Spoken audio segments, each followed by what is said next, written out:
උසස් පෙළ පන්තියේ ඉගෙන ගන්නකොට මම පන්තියේ මුදල් ටික ආවරණය කරගත්තේ, පන්ති ගාස්තු ටික කවර් කරගත්තේ.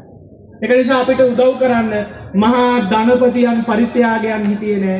ඈත එපිට ගම්මානවල කුලී වැඩ කරලා, තේවත්තේ වැඩ කරලා, මේසෙන් වැඩ කරලා, බදාම ටිකක් කනලා, ගාමන්ට් එක්ක වැඩ කරලා, පුංචි සිල්ලර කඩයක් කරලා කීයක් හරි හොයාගන්න අහිංසක මිනිස්සු දුන්න දෙයින් තමයි මම අද ඉගෙනගෙන මේ වෙනකොට මේ තැන ඉන්නේ.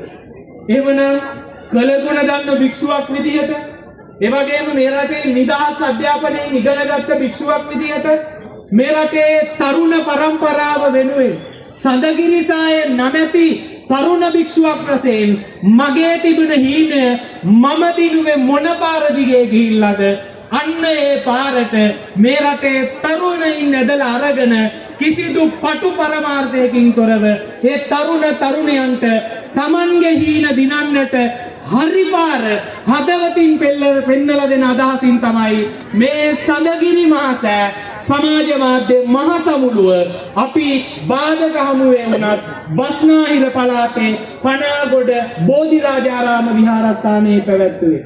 මේ වැඩේට බය නැතුව බහින්න. ඔයාලගේ ජීවිතේ කොච්චර මේ වැඩේට බැස්සට පස්සේ ප්‍රශ්නේයි මේක බෑ කියලා කියයි, පවුලයෙන් පවා උදව් වෙනකොට උදව් නොලැබෙයි, විවේචනයේ කකුලේ නැතිව මිනිස්සු ඉති මේකට ඕන කරන ප්‍රාර්ථනාවේ හොයාගන්න ප්‍රශ්නේ මොන දේ තිබුණත් අතාරින්න එපා. බය නැතුව වැඩමුළුවට ඇවිල්ලා සතියක් දෙකක් යනකොට පටන් ගන්න මොනවා හරි අනිවාර්යෙන් නිෂ්පාදනයක්. පටන් ගන්න පේජ් එක පටන් ගන්න අලුතෙන් ඔයාගේම කියලා ව්‍යාපාරයක්. නිෂ්පාදන කාර්ය.